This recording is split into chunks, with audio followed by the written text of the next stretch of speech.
Oh, yeah, the NFL preseason has officially begun, so that means we are 1 week closer to week one and getting this party started, baby.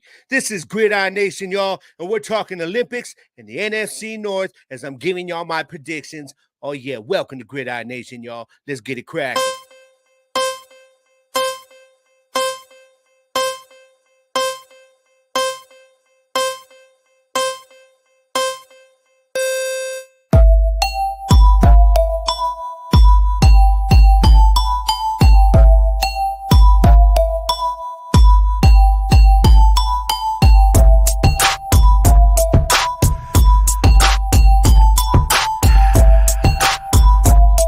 Yo, Gridiron Nation. Come on.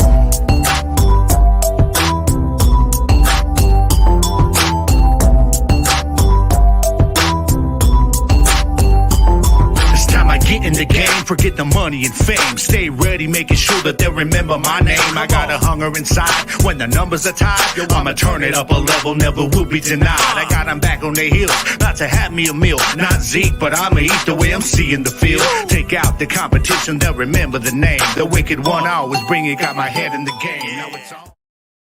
Yes. What is up, familia? Welcome to another episode of Gridiron Nation Podcast, y'all. This is episode 114 to be exact. What is up, everybody? Hope you guys are out there feeling good, living well, and living blessed, man. And hope your week is going good. And, y'all are just chilling, man, and feeling good, staying cool. If you're here in the Southwest in this heat, man, and wherever you're at, it's probably hot right now. It's summer all over the place, man. So hope you guys are staying cool, man, and just living life, man. This is the podcast that is made for the average hardcore football fan by the average hardcore football fan. Y'all already know that yours truly, that's exactly what I am. Yeah. What is up, baby? Man, we got a lot going on right now. Of course, the Olympics just ended. So we're going to get into that a little bit, give you my thoughts on how everything went down overall. You know what I mean? And then kind of take a quick peek ahead to Los Angeles 2028. And a couple of exclusions that I'm not happy with. I'm not. But we'll get into that here in a little bit. And also, going to give y'all a little bit of a, actually, I don't know, my journey through the lands in between, my Elden Ring progress, kind of still where I'm at last week. All right, but I'll talk about that for like a quick 30 seconds, 60 seconds.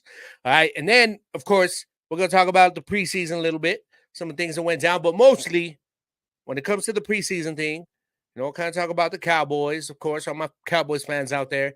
And, we got to talk about Brandon Aiyuk, man, see what's going down. We had some news come out today, official news. And I know that because it was from Ian Rappaport, who is one of those legit sources that I always tell you guys, pay attention to the legit sources. So by the time this thing comes out, I don't know, there's probably going to be a move made because that's just how it is. It's like my show triggers shit like that. You know what I mean? Like, I'll be like, man, there ain't nothing going on. Something going on. And then as soon as I upload the show and I publish it and I put it out there, I get a breaking news. Adam Schefter says that something went down. That's just the way it is, man. Dumbass strikes again. But yeah, we're going to talk about the Brandon Aiyuk saga just a little bit. And then we're going to get into the big one of the day. Yeah, that's right. The NFC North. We are coming to an end of my 2024 NFL Gridiron Nation podcast. Gridiron Nation podcast should come first. Rewind. My 2024 Gridiron Nation podcast NFL divisional preview series. Yeah, we're coming to an end, baby. And we got one more division after this week, which is the NFC East. But today, it's all about the NFC North, baby. And I'm going to look into every single one of these teams, break it down for you, all the skill positions and everything like that, talk about the defense, and give you guys my thoughts and my prediction on how I think it's going to go down. All right? So, without further ado, I told y'all real quick, we're going to talk about this, okay? My journey through the lands between, and it continues to be slow progress for Elden Ring. Now, I did get some stuff done, though. All right, thanks to the help of my coach, JP. Shout out to my boy, JP. I was able to, he told me, look, this is what you got to do. Go and, go level up your shit, dog. Like, I was texting him. I'm like, dude, what am I supposed to do here? And I told him where I was. And he told me, what the fuck are you doing over there? And I'm like, okay, so I'm not supposed to be here right now. That's what you're telling me. I ain't ready to be here. Okay, let me dip. went back and went in and I leveled up a bunch of stuff, my weapons, and did all this stuff, man. So now I think I'm ready to move forward. I hope. All right. So I'll give y'all some more progress next week. How everything's going with Elden Ring. I'll be able to get it done this weekend. Okay. So I'm gonna make sure that I put in some time in Elden Ring this weekend. And hopefully I got some progress to spit to all my gamers out there, that are sitting there laughing at me because I cannot get far in this damn game. But I'm like level 17 now, so I'm getting there. All right, I'm getting there. I think. I don't know. Yeah, man, let's keep rolling on, y'all. We're going to talk about the Paris Olympics today, baby, because they came to an end. They had the closing ceremonies, y'all. Did you guys watch this thing? It was a big thing. Of course, they always do every time that there's a closing ceremonies. Of course, the hosting city kind of pays homage to their roots. And then they do a little thing where it's kind of handing it off to the next city. And it's only fitting that it was Dr. Dre and Snoop Dogg that kicked this thing off, being from LA. And then it was Red Hot Chili Peppers and Billie Eilish was there. And then Tom Cruise came down. He like freaking parachuted in, doing some Mission Impossible type Hollywood shit. You know what I mean? Because that's the way LA is. LA likes to do it big, baby. They like to make an entrance. You know what I mean? That's what Hollywood does. They even changed like the Hollywood sign. I'm going to post a picture for you guys on my page. And it was actually kind of cool because after this was done, they showed a picture of the Hollywood thing on the mountain, on the mountain, the Hollywood mountain, whatever the hell they call it. I don't know. I don't live there. I'm just saying. You guys know that little mountain or hill and it says Hollywood, right? Well, they used the O's and they actually turned them into the Olympic rings. So that was kind of dope, right? Because it's coming to LA in 2028. But so it was kind of cool little closing ceremonies, okay? But as far as the way everything went down, I mean, okay, this was not by far a perfect Olympics for Paris. I mean, a lot of stuff went wrong. They dropped the ball in a lot of this. The Olympic Committee there in France, they just from everything from the boxing situation to the gymnastics thing with Jordan Childs, man, that's some bullshit. Y'all need to let her keep her damn bronze medal. Trying to screw us Americans over, man. Anything to screw over the United States, right? Right? Y'all seeing this, everything going down with Jordan Childs? It ain't right, man. They're trying to take her bronze medal away from her. It ain't right. But everything to that. And then, of course, you had the river when the triathlon and you had the athletes getting sick because they were swimming in that shit. Man, what else? Man, just a lot that went wrong. Okay. I mean, let's talk about the breaking for a little bit. First of all, I was very happy with this event. I know it. A lot of you didn't watch it, but you're thinking, oh, it must have sucked because you're seeing the girl from Australia who she goes by the breaking name of Bray Gun, who was horrible. She did not belong in this competition. Okay. She did not belong in any breaking competition.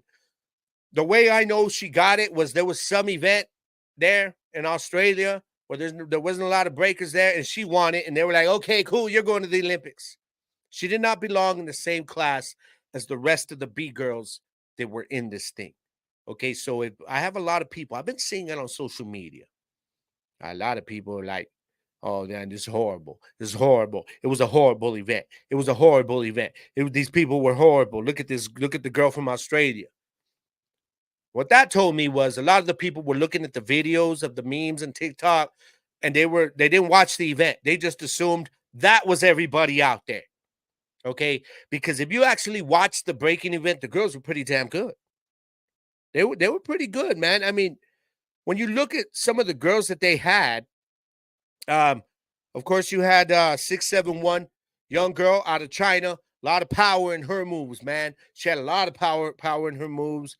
And then you had Nika, who I think was the most well-rounded one. She's the defending world champion, 17 years old, out of Lithuania. And when we talk about world champion, y'all, like it's the same thing on the men's side with the American Victor Maldovaso. Sorry. These guys, they have actually won world championships at the Red Bull competitions, which is the big one, which is where all the best B-boys and B-girls from all over the world come together. Okay, so they were legit. They were legit. Mostly everybody, except for the homegirl from Australia, okay, they compete in these events. And if you watched this, you would understand that she was not an example of the rest of these athletes in this breaking competition. Now, the other people that I've been seeing hating on this, okay, is I can already tell when I'm gonna click on their picture, because sometimes when you're scrolling, you see a little thing, I gotta look at this better person better. People hating on it. This does not belong in the Olympics. This is not a sport. And I'm like, but I bet y'all dumbasses are watching freaking synchronized swimming. You know what I mean? Is the floor exercise and gymnastics a sport? No, but it is an athletic competition, just like breaking is. Okay, let's be real, y'all. The Olympics is not 100% sports, but it's athletic competitions. Okay, don't sit there and tell me that breaking shouldn't be in the Olympics and because it's not a sport when you got people playing ping pong, right? You got people having a shooting competition, equestrian. So don't give me that shit. But every time I saw this on social media, I would go and click on the picture and say I knew it. So it was some person probably looked about maybe 70 years old, all right, that shouldn't even be on social media, saying some stupid shit, you know. And it's that this y'all. I get it if y'all aren't understand the culture, but don't disrespect it. That's what I'm saying. And a lot of the hate that this event got online was because people that are too damn close-minded to disrespect the culture, too close-minded to understand or want to understand the culture of hip-hop and breaking and the roots that it came from. All right? So unless you got a good argument for why it should not be in there, when you look at everything else that's there, then you can kiss my ass and keep moving on. That's all I'm going to say. But it was a great event, and the girls were all good except for her. Okay, I really thought that for the American side though, Sunny. Okay, Sunny's kind of a veteran of the game. She's a former gymnast. She's got the smile. I was happy. I mean, she's decent, but I think there's better break dancers, females, B girls here in the United States than her. I think she was set more as an ambassador. She was the one that was like the smile and everything like that. The one I liked from the US was logistics. She's a young girl out of LA. And I loved it because, first of all, she had better moves. She was better. She really got robbed in a couple of these, all right, in the scoring by the judges. But we'll talk about that in a little bit because on the men's side, you talk about Americans getting screwed. Yeah, it happened. But I thought logistics was good. And what I liked about her was she really captured that original kind of that attitude of breakdancing. Like she would get up in there and I mean, you just see her. She's staring at the girls, like she's staring them down. She's serious. She's like, let's get it on. And she go up and do a move and she's giving them that little attitude. You know what I mean? And she was hitting some moves. She was good, man. She was really good. I thought she should have made it into at least the final 8. Maybe not the final 4, but at least the final 8. But neither of the Americans did. But I mean, it was good. Of course, Japanese B girl Ami, very good. Her footwork was elite. Very good footwork. A lot of people are looking at like the flips and doing all this crazy stuff and thinking that that's all it is. But when they're moving around on the floor, y'all got to watch their footwork, man, and how they're not tripping up on each other. It takes a lot of skill, takes a lot of precision, takes a lot of technique and practice. All right. Overall, for the girls, I thought it was good. It was good. I really enjoyed watching Ami and Nika, though. Nika out of Lithuania. Oh, she was so good. So well-rounded, man. And very, very old school with it, which is what I liked a lot. Now, let's talk about the men's side a little bit. Okay, because first of all, I was really happy that sorry, let me pull this thing up here.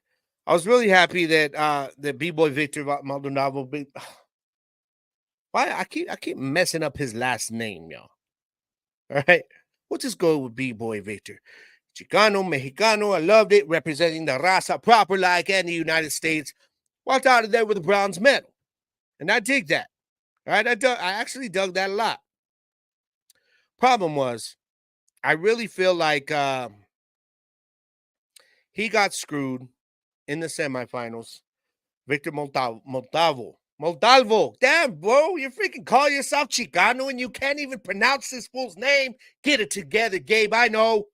Victor Montalvo. Okay, he's the defending world champion. All right. Jeez, man. This is horrible. But okay, so he got himself the bronze medal. I thought he got screwed though. And I think it was because the French were making sure, they had to make sure that they were moving on the French to at least medal in this. It's guaranteed medal. And it was messed up, man, because Jeffro, y'all need to look this dude up on YouTube, okay? He was the other American in this competition. And it was messed up because in the round of 8, he took on he took on the French, the hometown dude, Danny, okay, B-boy Danny. And Jeffro won. He won that battle, y'all. If you don't believe me, go back and watch it, okay? He got screwed. They gave it to the French dude, moved him into the semifinals, and I'm like, what? All right. So Victor won his round of 8, goes on to take on Danny from France in the semis. Go back and watch that one. Victor won that battle. And I was surprised as everybody else when they announced that Danny won that thing. And it was like, are y'all fucking kidding me right now? Because you want, it's the same fucking reason. It's the same thing of the basketball, man. How the men's and women's team from France were getting calls all damn tournament. You know what I mean? Getting help from the refs to make sure they were getting a little bit of help to push them into the medal rounds. I hate when they do this kind of crap because of the host country, man. Little favoritism. Kiss my ass. So it really should have been an all USA, not semifinal, but at least one half of that semifinal. One match of that, 2 of those 4 spots should have been the 2 Americans. Didn't happen, though. All right. Either way, France didn't win. France didn't win, man. Homeboy from Canada, Phil Wizard. Yeah, he's legit. He's legit. He got stronger as this competition went on, and he brought his best, saved it for the end. That's what I liked about Victor, too, man. Victor saved his best stuff for the final rounds and for that battle that he had in the bronze medal match with Shiga Kicks, y'all. This dude was legit. He's from Japan. You're talking about a dude with speed, power, just so many crazy moves, man. And then, of course, I think y'all saw the post that I did on Facebook, and it's a video of Hero, and it was actually the last round of the qualifying round. Victor had already solidified himself into the final rounds, and he was going up against Hero 10, who is from Japan, young kid. And you can see Hero, he knows he's out, okay? During the third part of this qualifying round, Victor's already got it locked up, but Hero knows this. And what he does is you can see him getting emotional, looking at the crowd, camera's right on him. He throws a little heart, looks up, points, and he goes in and he does his signature move, man. And it's just this crazy, crazy ass head spin. Just goes crazy, man. The crowd goes nuts. You see Victor, the guy he's competing with on the side, hyping the crowd like, check this boy out, man. And it was such a good thing because you saw this kind of attitude from the B-boys and B-girls with each other. But there was also the love for each other. You know what I mean? And the camaraderie. So I enjoyed it. And from what I heard and what I've read, it was they're hoping to bring this thing back in Australia in 2032 because LA is slipping up on this and LA didn't include it. Now, everybody's trying to go on and say, oh, the girl from Australia, see, they saw her and LA doesn't want it in the Olympics. No, when LA was awarded the Olympics, they decided which events they were going to have even before the Paris Olympics.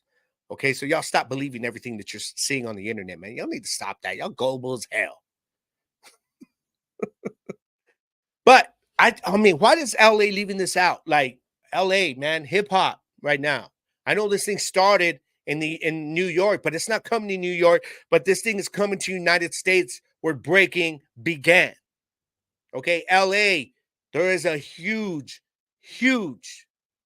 I mean, I'm talking huge scene of breakdancing out there. So how they could slip up, they actually chose to exclude breaking for the sport that they're using to replace it is cricket. I mean, because y'all know, LA, of course, is a big, major scene for cricket, right? I don't know, man. Somebody make it make sense. All right, talk about the men's basketball. Now, I got to give my love to Steph Curry, man. I got to give my love to Steph Curry in this game. I mean, what were we talking? What do you have in this game? 24 points. Okay, and let's talk about the semifinal game where they damn near lost. They were down by 17 points. Y'all, I'm in here working on music. I got the game on, right? And I'm chilling. And I'm writing. And as I'm writing, trying to work on a verse, right, for a song I'm working on. And I keep looking at the TV, and the deficit in the first half keeps getting wider and wider and wider. And I'm like, what the fuck y'all doing? And it really wasn't what the U.S. was doing or not doing. It was Serbia was just knocking down everything, man.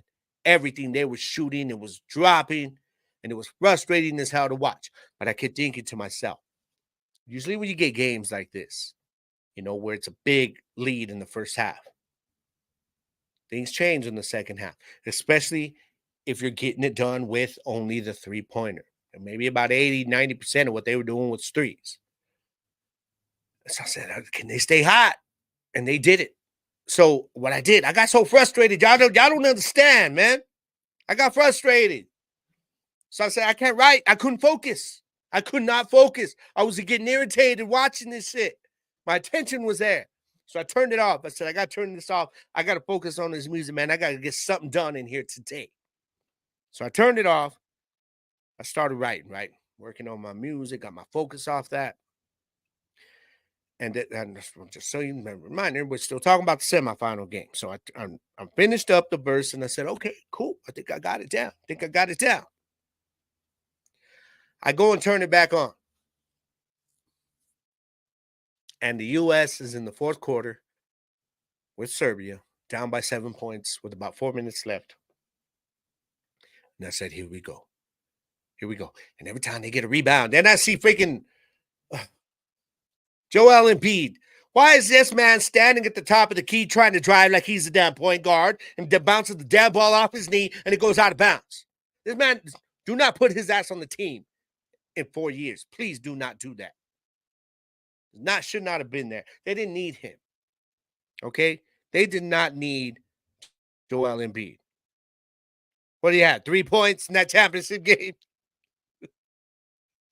3 damn rebounds? Are y'all kidding me? Oh, I'm sorry, 4 points. Horrible, man. He's not needed. But I got to give a shout out to Devin Booker. Guys like Booker had 15 points in that gold medal game against France. LeBron James 14, Kevin Durant 15. And of course, Steph Curry got hot. And when Steph Curry got hot, it's like every American watching this game was like, it's over, man. Y'all done now. Y'all are done now. Like I tell people, my brother Bo was like, I wasn't worried. Because I wasn't worried. When I was watching the Serbia game, I was worried. But they came back, they got it done. And the big three, I told y'all, they were going to have to do this at some point in this tournament. They went to take the team on their back with KD, Steph, and LeBron. And they did in that semifinal. And then they got it done against France in the championship. I like the women, though. The women won by 1 damn point. And this was very close, like within a foot of that girl, tying the game from France. And she hit that shot, but it was a 2-pointer, not a 3. I didn't expect the women to come that close to getting beat. I did not. But, France was in the championship because, the refs made sure they got there during the course of this whole tournament. But they still, even with the help of the refs, were not ready for Team USA, baby. And I gotta say this, y'all. Whether you like LeBron James or not, okay, disregard the GOAT conversation with him versus Jordan. Let's forget about that for a minute. Let's forget about that right now, this whole conversation. You don't have to like LeBron James, but if you are a basketball fan, then you damn sure better respect LeBron James. What this man is doing at his age, okay, getting up from 40 years old, the level he is playing at, it's crazy, y'all. It's crazy. And how long he has been doing it, it's amazing. It is amazing. So stop hating on the guy. I don't know how many years he has left, but let's just appreciate the greatness that is LeBron James for what he is right now. All right, let's just do that, man, because I'll tell you one thing. When I was watching that game with Serbia and stuff, I'm watching this tournament, and I was like, I am so damn glad he is on our side. That's all I got to say about that, man. But anyways, LA, 2028. No breaking. Y'all dropping the ball on that for cricket. Cricket? Really? What else they got? They got squash coming in. Oh, man, what else? I saw a couple other events that I was like, okay. But the one event that they're right now that's excluded, and there are, governing bodies trying to change that, is boxing. Boxing has been a part of the Olympics for a long time, okay? As long as I can remember. I mean, hell, when I was a kid and when I started kickboxing at a young age, I actually, for a time, had dreams. I would watch the Olympics, and I'm like, what if I started training to be a boxer and go to the Olympics? There are kids that have those dreams. A lot of these boxers, every single Olympics, every 4 years, from all around the world, that make it into the Olympics, all of them that try to get to the Olympic trials, that is what they aspire for. A lot of them, that is what inspires them to even get into boxing, is to one day make it to the Olympics and then beyond. Hell, here in Las Cruces, our own Austin Trout, man, was an alternate, and sorry, I believe that's right. I believe that's right. And if it's not Austin, I'm sorry, but I believe I remember he was an alternate. But what I'm getting at, y'all, is this is an event that belongs in the Olympics. Forget about the controversy this year. That's not something that happens every Olympics. Okay, forget about that. But ever since the Russian boxing organization took over everything of the global boxing, I mean, they just don't give a shit, pretty much. So now there is a new organization within boxing that is trying to get something together to get LA to put this on back into the Olympics for 2028. Because if it's not a part of the Olympics, boxing is one of the big events that I watch the Olympics for, guys. You guys know, I've told you this. So if they do not have this there, man, I'm going to be very disappointed. A lot of people are going to be very disappointed from the crowds as I watched it. I watched almost every match that I possibly could during qualifying, everything, man, during the medal rounds. And the crowds were there. They were there. You get into the final rounds, man, of the breaking competition. The crowds were there.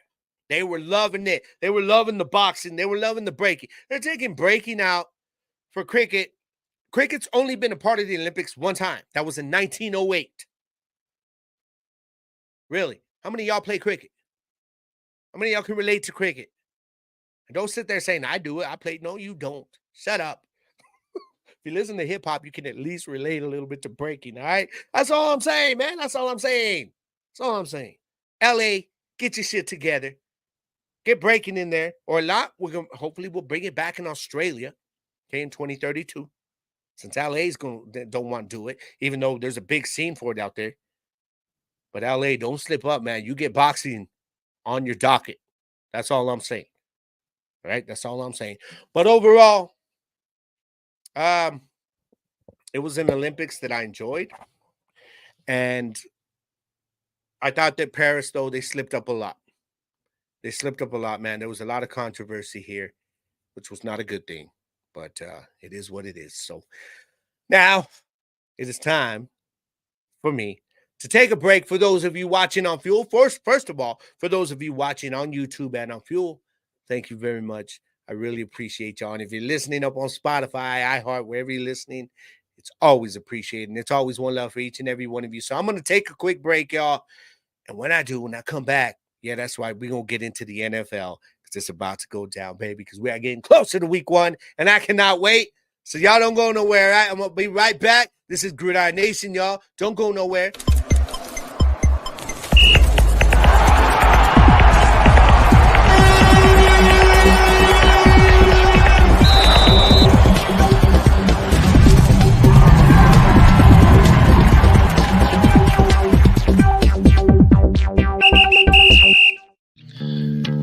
Say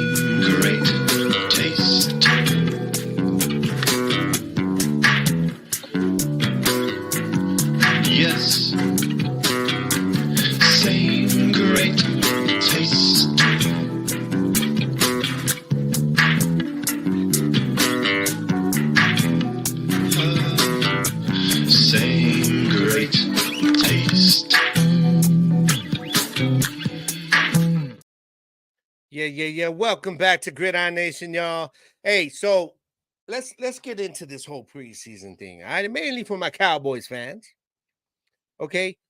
Because the Cowboys, they have their first preseason game, and you guys already know. I say this every year. I put no stock into preseason win or lose. What I look for is individual performances, okay? Because there's no game planning going on for coaches. They may try some new things, okay? Some new additions in the playbook. They may work on some things that are just being implemented, like the kickoff. They may go for it on 4th down, no more than you would see because they're trying some new things, little things like that. But I look for the individual performances because you normally don't see the starters. And if you do, you see them for a very, very limited time. So, what I've been looking forward to this whole preseason is really to seeing Trey Lance. As a Cowboys fan, I've been wanting to see Trey Lance. Well, and we saw Trey Lance. Now, the Cowboys defense, though, with this new scheme that Mike Zimmer brought in 4 interceptions, against Stetson Bennett. So, not bad. But Trey Lance had 25 of 41, right? 25 completions, okay. So you're thinking maybe about 250, 260 yards, right? Now, dude had 188 yards. No interceptions, but no touchdowns. Now, he did have 6 rushes for 44 yards, averaged over 7 yards on each rush. I really feel like people need to. I see Cowboys fans like, oh, see, we learned that he sucks. What y'all need to realize is that Trey Lance did not have a lot of experience coming into the NFL. That's why a lot of Niner fans were not happy that the team moved up the way they did to get him so high. My brother Bobo, shout out to my brother out there, man. Love you, brother. He was, when it happened, I remember him telling me on the phone, man, I hate this damn pick. Why the fuck did we go and do this? And I was like, oh, you never know, man. You never know. Well, lo and behold, he was right. So Dallas gets him for like a 5th-round pick. He's a developmental guy. And he hasn't seen a lot of time on the field, even at the NFL level. Meaningful time. He had injuries in San Francisco, so we didn't really get to see him there. They didn't get to develop him much. When he's injured, you're not practicing. So now he's been at camp, and I think I like the running, the athleticism, okay? And I'm not making excuses for him. I'm being real with you guys. I'm being absolutely real with you guys for all you Cowboys fans that are like, man, you just making excuses for him. No. What I'm saying is my expectations were not like you guys. Okay? Y'all are like, well, if he don't go out there and light it up in his first preseason game ever, then, or his first preseason game with the Cowboys, then that means he's trash. He's done. We don't want him. He sucks. Well, maybe he does. I'm not ready to go there after one preseason game because this dude is a project. Now, what I will say is this. This preseason is the make or break for him with the Dallas Cowboys. If he does not show improvement throughout the preseason, he's gone. And maybe he'll be going to spring league or something. I don't know. Maybe that's what he needs to do. But I need to see a full preseason out of him. He's got 2 games left. And we need to see a lot of him. And I think we will, because there will be no Dak Prescott.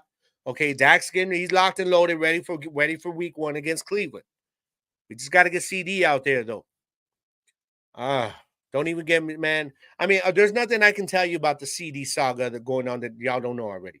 Because there's been nothing new from what I said last week and the week before. Nothing. All right. So, Cowboys, you need to get this man on the field. Unless you want CD pulling the hamstring or getting some kind of injury that's going to keep him out a little bit in week 1. I don't know. CD, you need to think about that too, dog. Okay? Holdouts do not help the player at all. They do not.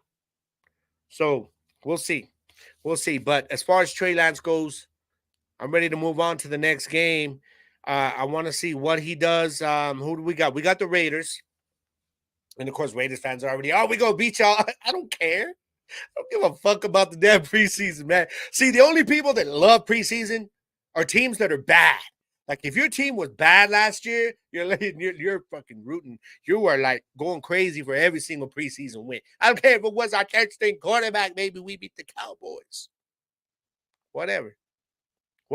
I will be watching him very close. Demarion Overshown back from that ACL. Oh boy, he's looking like what we were missing last year, y'all, at linebacker.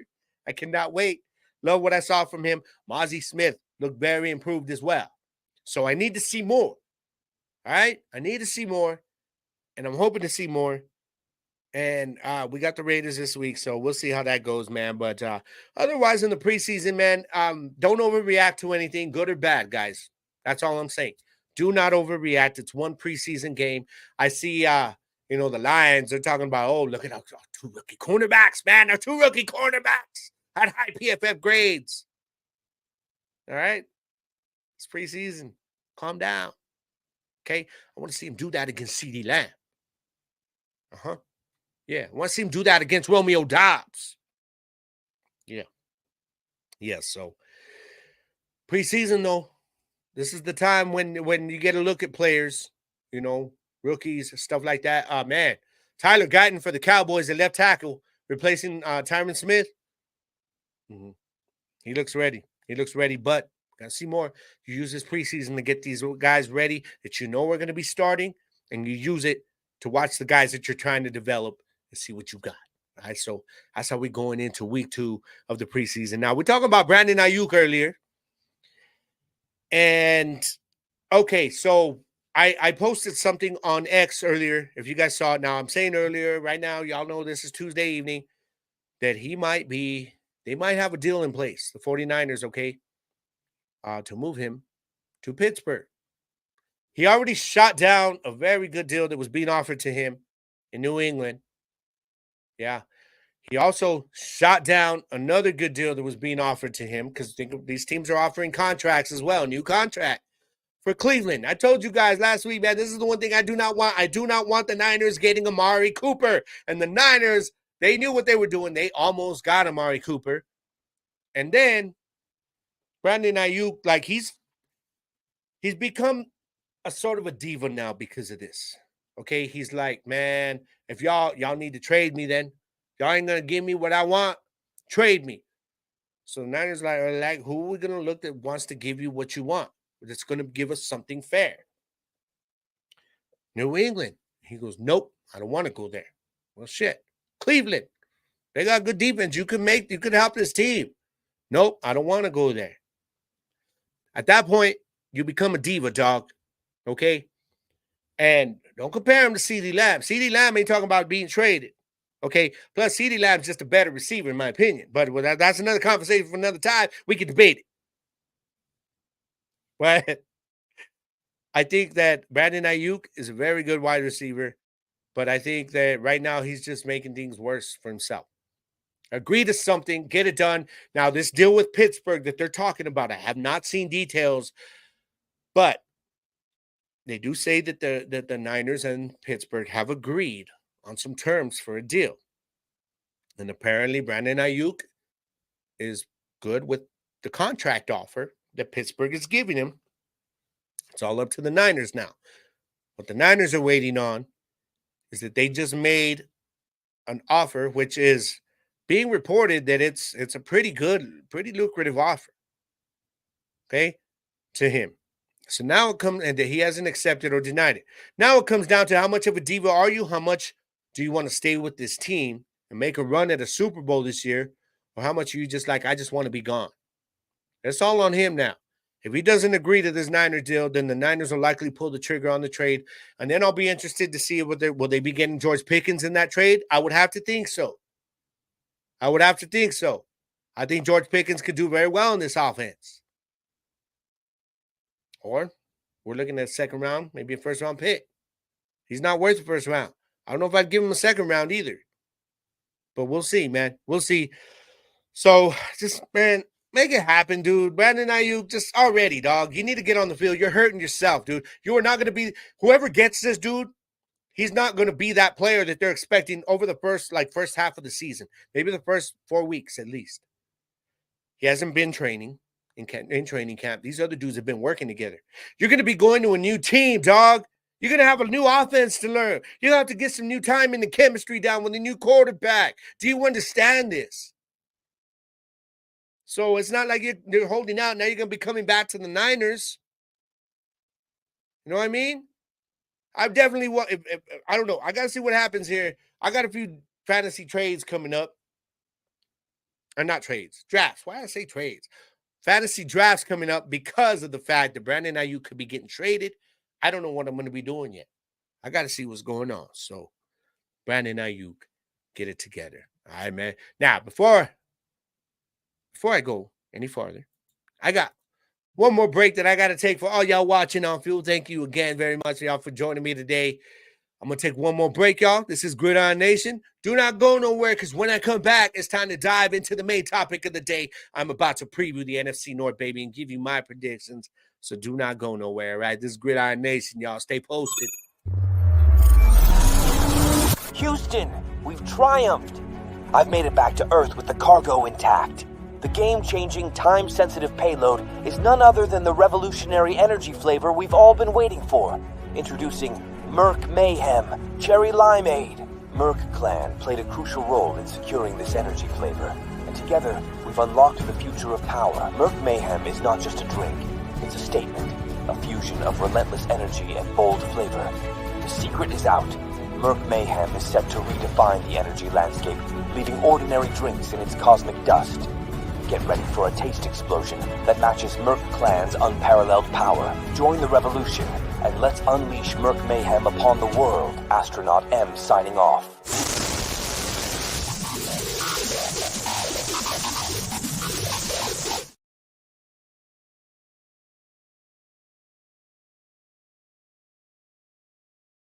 Yeah, welcome back to Gridiron Nation, y'all. Those of you watching on Fuel, appreciate every single one of you. Sorry, I had to adjust my brim here, man, if you're watching on YouTube or on Fuel, because, you know, I'm showing love to my D-backs today, y'all. We're hot. My boys are rolling right now. I don't understand. I'm excited about this. They are leading the National League in the wild card spot right now, and I believe they are 3 games behind the Dodgers. So we're rolling right now, man. My boys are doing their thing.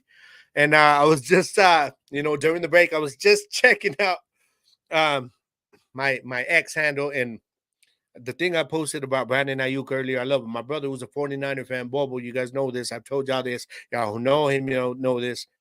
And he says it. He says, get him the fuck out. You don't want to be here. We don't need you. And that's how I would feel. If I'm being real, that's exactly how I would feel as well. So I don't blame you, bro. I don't blame you. But let's get it on, y'all.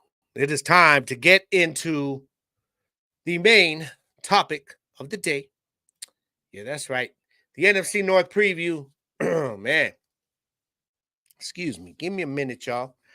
Got to get my little bit of hydration up in my throat, man. There's a little bit. I got to start doing like some vocal exercises or something. I don't know. All right, man. All right. Let's get it cracking, y'all. NFC North preview. And you guys already know, I'm going to just dive right in. Now, last year, we had the Detroit Lions, okay? Yes, I slept on them a little bit. I don't care. Their fans pissed me off last year. Talking like this team was already a Super Bowl champion. Oh, y'all were 1 game away. Y'all were 1/2 away. And then you forgot to show up for the second half because you never been there. Okay? Other than golf. Niners came back and beat y'all down the second half. And it was fucking hilarious. And I'm still laughing my ass off. And I'm still laughing my ass off that y'all are still mad about the Cowboys game. So Lions fans, y'all can kiss my ass. I'm laughing at you. But with that said, I do have your team repeating as NFC North champions, man. But the thing is, like it says there, this team is no longer a sleeper. They cannot sneak up on people no more like they did last year from game 1 against the Chiefs. Okay. 12-5 last season, y'all. First place in the division. Their last division title they had, was 1993. So it was that long ago. And man, so shout out to the Lions for getting that done, man. Head coach Dan Campbell in his second year coming in to his second year. I mean, what great coach. What he's got these people believing, man. He's a player's coach. He's a working man's coach. I can respect that. I can. Got offensive coordinator Ben Johnson, who he brought with him. He did a hell of a job last year. Defensive coordinator Aaron Glenn coming into his fourth season, though. Defense going to have to be better this year, at least in the pass game. All right, but let's dive right into it, y'all. Some of the players they lost. Let's talk about some of the key players. Cornerback Cam Sutton was expected to be a starter. And then that domestic battery, freaking dumbass, and, you know, that allegations, and he was running from the law and all that stuff. Yeah. So they cut his ass. He's gone. Wide receiver Josh Reynolds. That one was big right there. He was third on the team in receptions. Okay.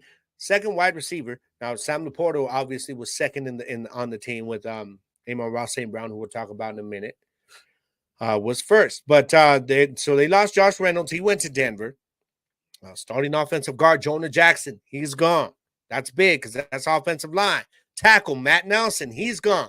Tackle Matt Percher. He is gone. They also lost their starting safety, C.J. Garner-Johnson. He went back to Philly after talking all that shit. I can't with y'all, man. Y'all Philly players and fans, man. It's too much, man. But the offense overall was ranked number 3 last season. Okay, number 2 in the pass. Very good. Very good. Number 5 in the rush, man. That dual-headed running back they had last year of David Montgomery and Jahmyr Gibbs was beast. Jahmyr Gibbs was a lot better last year than I expected. I will say that. I will say that. And they were the number 5 scoring offense in the league, so they were able to put up points last year. Jared Goff, 407 completions, 4,575 yards. Very good season. Okay, 30 touchdowns, 12 interceptions. Is he fantasy relevant with 30 touchdowns? I'd say he is. So some of y'all, you know, if you draft him, like if you're in a 2-quarterback league, then you probably want to get him. Jared Goff is your QB2. You're set. Okay, so I'll just say that. Now, talked about Amon Ross St. Brown. This is a receiver I like a lot. And when I look at players from around the league that I'll say are among some of my favorite players at certain positions, not just on my team, you know, Amon Ross St. Brown is one of my favorite wide receivers in the league, man. I like him a lot. Love watching him play. 119 catches last year, 1,515 yards, and 10 touchdowns. Monster season. Okay. Tight end Sam Laporta came on strong. 86 receptions, 889 yards, 10 touchdowns as well. Both of those guys will be fantasy relevant this year. If you can get them, go and get them because they will go high. Okay? If you get them both, then you're cheating. There's no way you should be able to get both of those dudes. It wouldn't even be fair, man.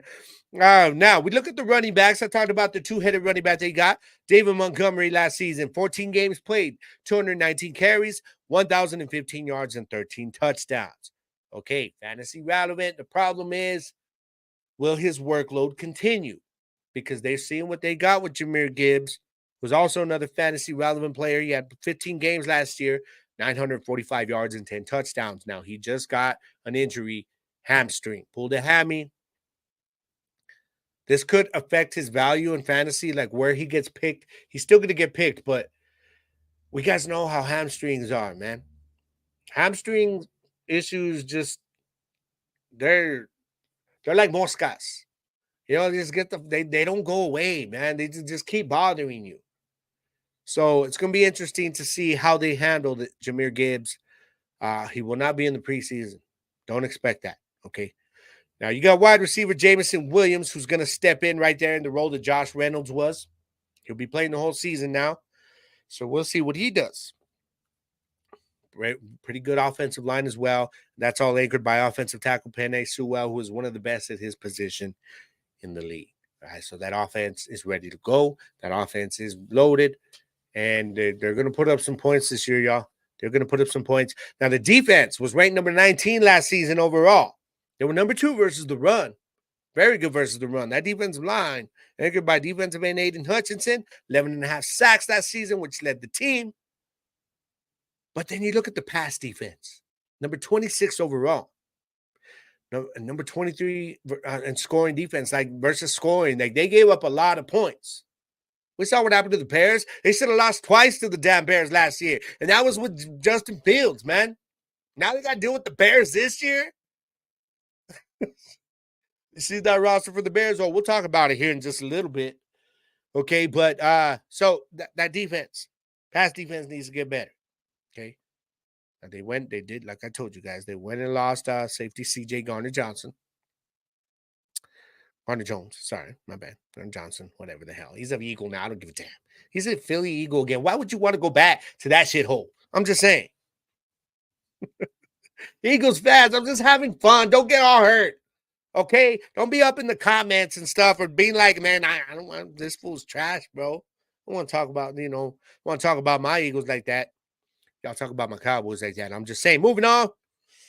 Linebacker Alex Anzalone had 129 tackles last season, which led the team in 3 sacks.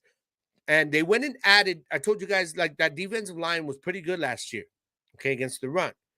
They had to add some players, though. They had the defensive tackle, DJ Reader, veteran. The problem is they put him right away on the PUP list. So we'll see if he's going to even be there when the season starts, okay? So their pass defense needed some help, though. So they went and drafted themselves a cornerback, Terrion Arnold, out of Alabama. Should be a solid addition to this defense, but we all know sometimes it don't work out. We'll see. They also went and added defensive end Marcus Davenport, another veteran. Should help them out with that depth. And cornerback Carlton Davis. So they know where their issues lie on the defensive side of the ball, okay? Overall outlook for me for this team. They won't sneak up on anyone anymore.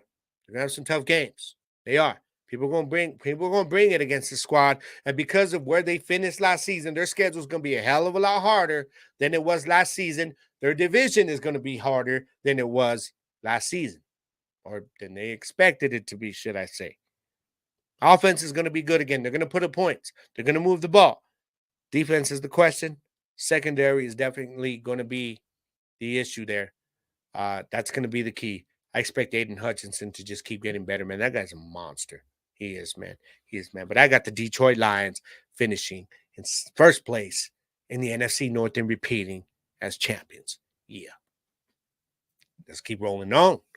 Green Bay Packers. Is this real? Jordan Love. Is this real love? Is this love real? Is this real? We only saw a good Jordan Love for the second half of the season last year. All right? Everybody's talking about how good this team is, but y'all forgot they were 9-8 last season. Okay, 1 game above 500. So let's just keep that in mind. I get it. Y'all are like, well, you're a Cowboys fan. You're hating. No, I'm being real. I get it. They blew us out in the playoffs. There ain't no more Aaron Jones, though. He's gone. Aaron Jones is gone. Okay, that offensive line took some hits. David Bakhtiari, he's gone. Their starting guard, okay, John Runyon Jr., who is so consistent for this team, he's gone. Went to the Giants. Tackle Yash Neiman, he's gone. I told y'all Aaron Jones, gone to Minnesota. Safety Darnell Savage on the defensive side of the ball. He's gone, went to Jacksonville. And what starting linebacker, Devondre Campbell, he is gone. So they had some big losses to hit free agency. Head coach Matt LaFleur coming into his 6th season. Offensive coordinators, Adam Stannerich coming into his 2nd season. They had a new defensive coordinator, Jeff Hadley. This is going to be his first year taking over the defense. So it's going to be interesting because this defense was ranked number 17 last year. Okay, they were pretty good against the pass. They were top 10, number 9. Defensively, though, number 28. That ain't going to get it done. You know what I mean? 9-8 last year, just got into the playoffs. We saw Jordan Love play really well first 1 half of a season. First half of the season, man, he struggled. Wow, okay. Backtrack. I shouldn't say he struggled, but he wasn't lighting it up. You know? He had 372 completions last season, 4,159 yards. 32 touchdowns, 11 interceptions. If I'm drafting in fantasy, I'm not waiting to draft a quarterback to where Jordan Love is the best prospect on there. Because if I'm drafting Jordan Love as a quarterback for my roster, it's to be my bench quarterback, my just-in-case quarterback, my bye-week quarterback behind somebody like Dak Prescott or Justin Herbert or somebody like that, or unless you got somebody, like Mahomes. You feel me? So I got to see it. I got to see what I saw in the second half of last season for a whole year. You guys know I was high on Jordan Love last year. I believed him. I still do. Okay, but let's pump the brakes a little bit and talking about this team being elite. I need to slow down. They were 9-8 last year. All right, second place in the division. All right, but they got some players. They got some players. I mean, wide receiver Jaden Reed last season, 16 games played, 793 yards, which led the team. They did not have a 1,000-yard receiver on this team. Goes back to the whole Jordan Love thing.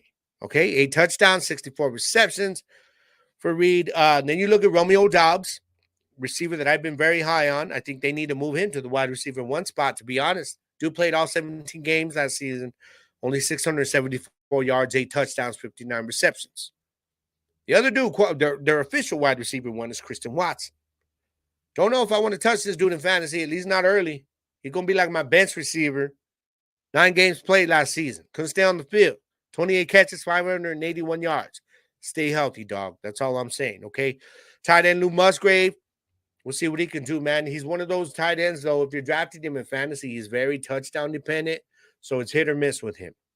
That's why a lot of tight ends, to be honest. But I think he is a factor in the red zone for this team this year. Okay. Now, I told you guys they lost Aaron Jones. Okay. So what did they do? They didn't want to pay him. They wanted him to take another pay cut. He's already taken a pay cut for this team. And they were like, will you do it again? He goes, damn, really? No. He's like, no, man, damn. Help me out. They're like, no, we can't do that. All right. I'm gone. Josh Jacobs comes from Vegas now. Jacobs had a down year last year compared to what we saw 2 years ago. Okay, first of all, he got injured. He was injured. 13 games played, 233 attempts, 805 yards. All right, now A.J. Dillon stepped in at times when Aaron Jones was injured last year, and A.J. Dillon stunk up the place, okay? It was just over 3 yards a carry. So they went and added themselves a new running back. They went and drafted Marshawn Lloyd out of USC in the 3rd round. Could be seeing a lot of this dude. I don't know how much of him, like not to where I'm like, go draft this dude in fantasy, but as far as for actual watching football, this is a guy that I think they're looking at. They've got, what is Josh Jacobs? I think he's on a 1-year deal. A.J. Dillon is apparently not going to be running back 1 anytime soon. Okay. So this could be the guy that they're going to try to work in there and see, hey, maybe Marshawn is going to be our running back 1, here in the near future. We'll see. Let's talk back to the defense, y'all. Linebacker Quay Walker last season led the team and had tackles, won 118 tackles, had 2.5 sacks. Defensive end Rashawn Gary had 9 sacks, which led the team. Then you had defensive tackle Kenny Clark, 7.5 sacks. You need more pass rush. That's what I'm saying. I want somebody with double-digit sacks to be a true threat. All right. Wow. I told you they lost Darnell Savage, safety. So they went and signed a new safety. They added Xavier McKinney, comes over from the Giants. Very, very good safety. He's a good leader. This was a good addition for them. It really was. They also went and drafted a free safety, Javon Bullard, in the 2nd round out of Georgia. Should be a good addition there. You still got Jair Alexander coming back at cornerback. Had a decent year last year. He's on the field. When he can stay on the field, he's still very good. Cornerback Eric Stokes returns as well. They also went and drafted linebacker Adrian Cooper out of Texas A&M in the 2nd round. He should see a lot of playing time, especially with Devondre Campbell gone now. Okay, that was the whole move for this. So overall, they need to prove it to me again. That's all I'm saying.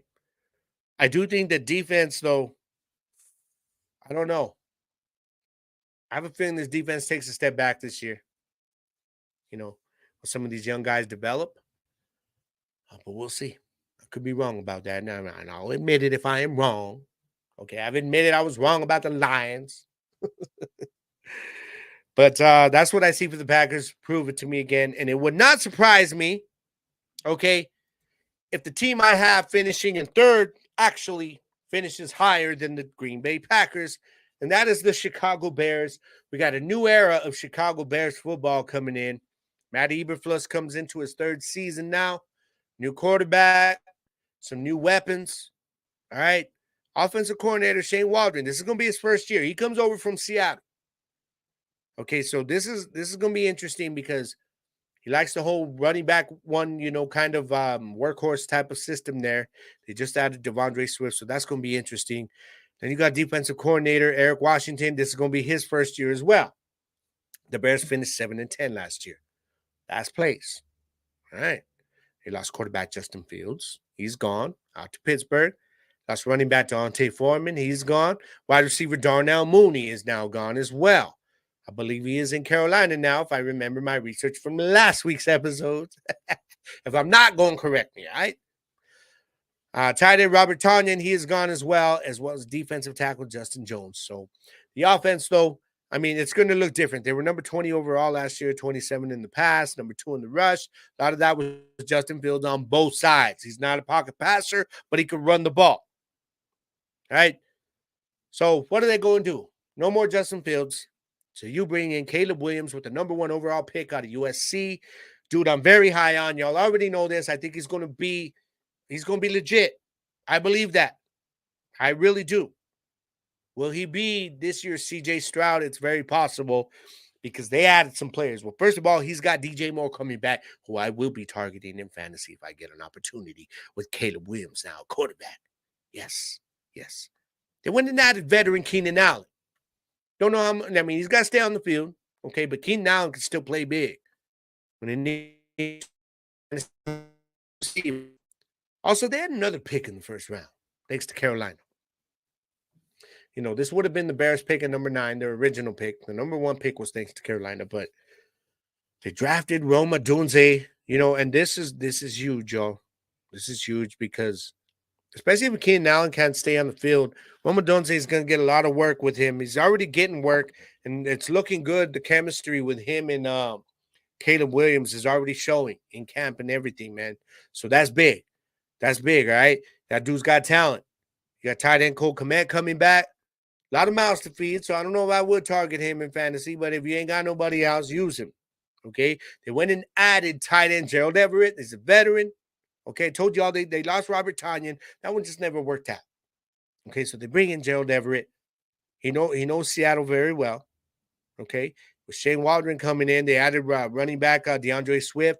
Another fantasy factor right there, running back, y'all, especially if they do the same system that Shane Waldron did in Seattle. That means DeAndre Swift's going to get some work. He's got Khalil Herbert backing him up, solid backup. And then you got Roschon Johnson coming into his second year. All right. And they went and added a new center with Coleman Shelton from the Rams. He will be the starter, as well as tackle Ryan Bates. So they added players they needed on that offensive side of the ball. This offense is going to look very different, y'all. Very different from what you saw last year. Bears fans are excited for good reason. Defensive side of the ball, they were number 12 overall. 25 versus the pass, number 1 versus the run. Yeah, that's right. They were shutting it down. They were running on this squad. Linebacker TJ Edwards was a big part of that, 155 tackles, which led the team 2.5 sacks. Linebacker Tremaine Edmonds also 113 tackles, This dude had 4 interceptions, man. Linebacker, very good in coverage. Very good in coverage, okay? Quarterback Jalen Johnson, we know he's legit. You just need some help on the other side. So Tyreek Stevenson going out to help him out. All right? But they went and added safety, Kevin Byard, however you want to freaking pronounce it. Now, a couple of seasons ago, I had this dude as among the top safeties in football. He took a step back last year, especially in Philly. I mean, maybe he didn't want to be in Philly. I don't know. So get paid. Just pay me. I'll do my year and I'm out. If he can find his old form back, he's going to help the secondary in that pass defense a lot. Okay. Still got defensive end Montez Sweat coming back. Had six sacks in 9 games played last year. Y'all remember there was that trade that Washington did during the season last year. Okay. Nose tackle Andrew Billings is also going to be a big part of that run defense continuing to solidify itself among the best in the league. Okay, so overall, defense is going to be good again. You know, they improve that pass defense. If they do, watch out. Watch out. But the overall question is Caleb Williams. If Caleb Williams can come in and get a hold of this offense, they will compete with the Detroit Lions for the NFC North title. Just remember I said that. If. I'm not saying he will. I'm saying if. Okay? So I might be coming back to this at the end of the season. We'll see. Now let's move on to my number 4 squad. Of course, that is the Minnesota Vikings. Yeah, them poor Vikings, man. It's almost like a mini rebuild, right? You know what I'm saying? Like, is this team, I don't know, Kevin O'Connell, right? There is no more Kirk Cousins. No more Kirk Cousins at all. He is gone. He's in Atlanta now. So I feel like I don't know. I feel like this team, I'm not gonna dwell on everything with this squad, man, because it's gonna be a whole different squad. Okay, this team is gonna be completely different. I mean, you still got Justin Jefferson there. Of course, we all know what Jefferson is, man. Jefferson is that dude. Just throw him the ball. Just throw it on up for him, and he's going to do what he's got to do. Okay? Last season, he got injured. Okay? Still had over 1,000 yards. Dude missed some games last year, man. Had over 1,000 yards, 1,074 yards. Problem is, now you got JJ McCarthy, excuse me. Rookie out of Michigan. Will he be the starter? Well, he's already injured now here in preseason. So we don't know. You got Sam Darnold there.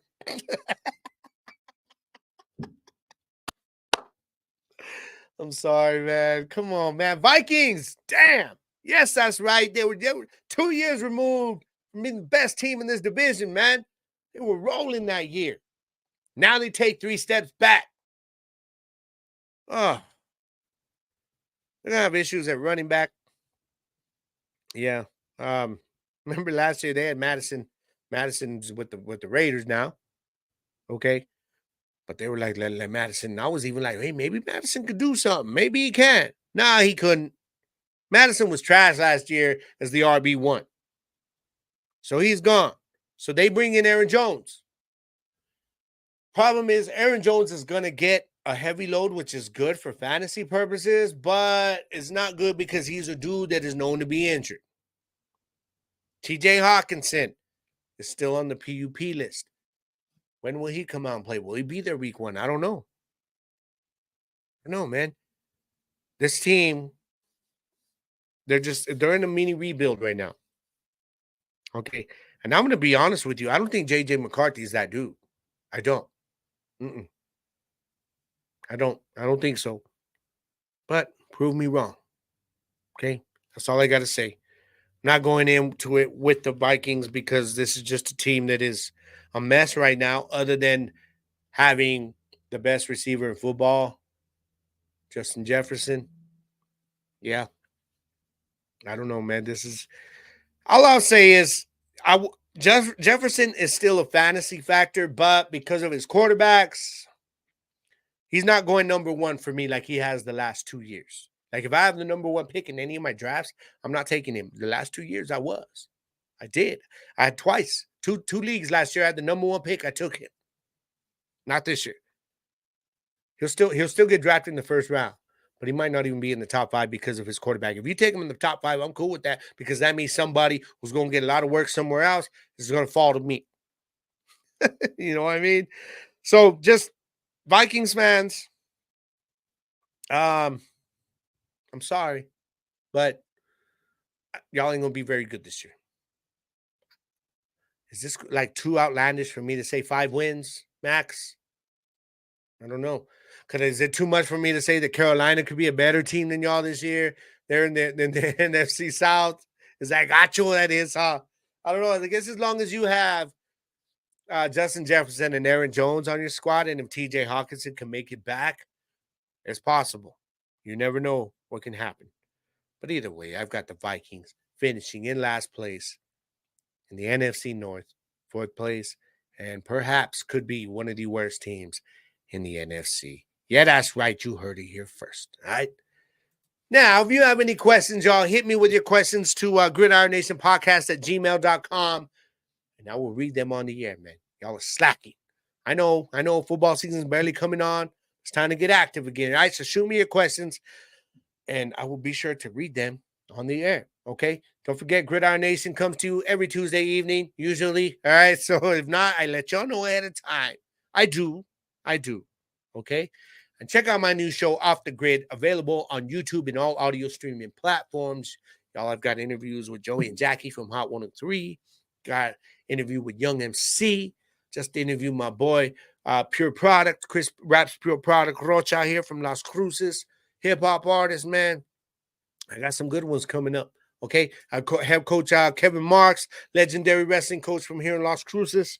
So I got some good stuff coming up, man. Got a little brother and sister boxing duo coming up. I got an artist, well-renowned artist that I'll be bringing on. Like I'm talking like visual artist, man. This dude's legit, man. So I got some good stuff coming for you guys, man. So y'all stay posted. Go and check me out.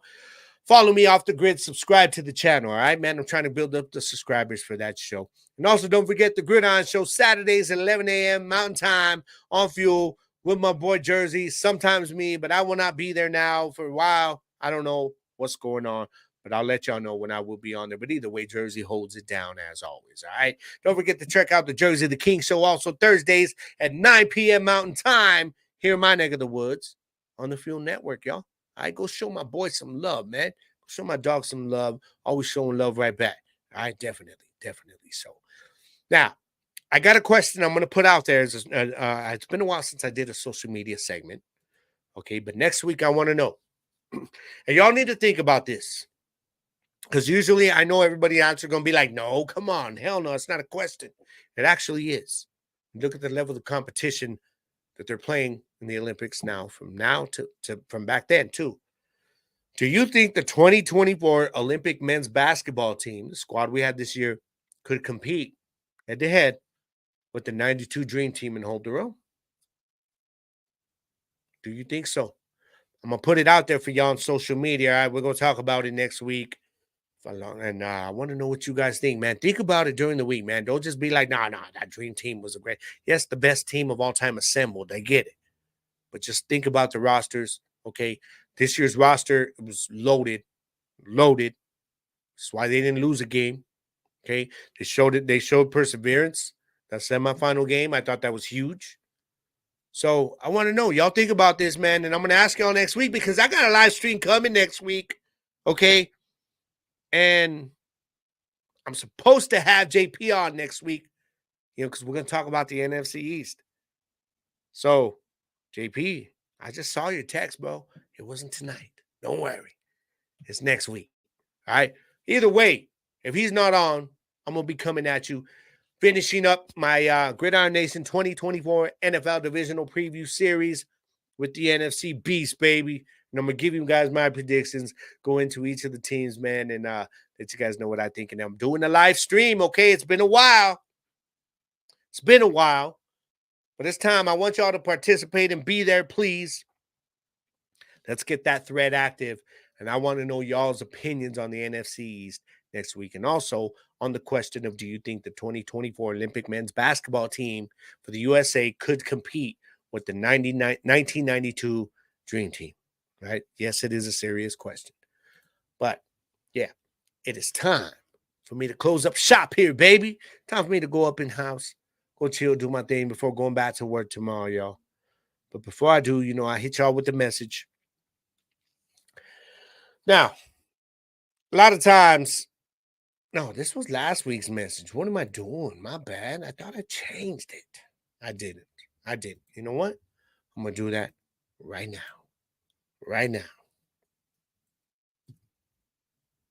Let's see. Give me a second, okay? Be patient. Patience.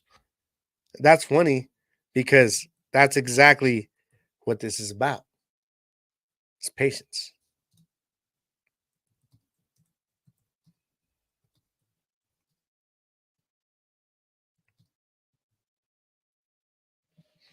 Okay.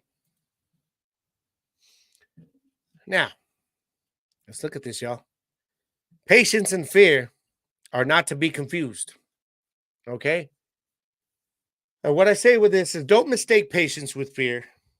You know, if you're testing somebody, man, and they decide to be the bigger person and walk away, or you're arguing with somebody, you know, maybe your significant other, and they just decide to be the bigger person and just stay quiet, walk away. Don't mistake that for fear. Or don't think that because some dude walks away from you, you know, like back in the day when you're in high school, you're scared, huh? No. See, as you mature, you learn patience. Some of us do anyways. But don't confuse it, man. And don't let people confuse it in you. All right. So, like, if you got to be the bigger person, somebody's just make it clear. Like, don't mistake this. This ain't fear, homie. Nah. This is me being patient as a motherfucker so that I don't get myself into some childish stuff with you. Okay, I'm going to be patient and walk away. That's what I'm going to do. If you're talking nonsense to me, I'm going to walk away. It's patience. Okay? Don't mistake that in other people as well. Sometimes it's something to be recognized and applaud. All right? So that's it. Don't mistake fear for patience, or don't mistake patience for fear, I should say. And don't let anybody out there, when you've got to be the bigger person, you got to show that patience and just move on from the situation. Make sure you make it clear. Hey, homie, this ain't fear. This is me being patient with your dumb ass. You know what I'm saying? So I'm out of here, familia. About to go up in the crib and kick it for the rest of the night, man. But before I do, you guys already know, just like I always do, I'm going to leave y'all with this one. Go into this rest of this week with a positive mindset. Find your place of Zen. And I hope that you stay there. Okay? And you do that by dealing with everything that life's going to throw at you, the obstacles, the stresses, the BS. And you take it all. You look at it. You could do two things. You can flow right around it. You know what I mean? And just evade it as you adapt. Or you can hit it hard enough to go right through it. Just like water hits rock. It also flows around rock as well when it has to. Okay? Adapt, evolve, and keep moving forward, y'all. Because in the words of the great Bruce Lee, all y'all got to do is be water, my friends. I'm going to catch you guys next week, man. This is Gridiron Nation, y'all. I'm Gabriel Garcia, a.k.a. The Wicked One. Y'all go and check me out on Spotify, baby. Show your boy some love. Get them royalties up, man. I'm going to catch you guys next week. Live stream coming back, baby. Gridiron Nation, y'all. Gabriel Garcia, NFC East next week. It's about to go down, baby. I'm out, baby. Peace. Boy is lyrically blessed, eating all my competition for dinner, cause I'm a winner. Sometimes my heart is sick, but inside lurking a sinner. Better come with a plan, I got my fans in the stands. If you don't know, well, they gon' tell you Wicked One is the man. Who gonna let him?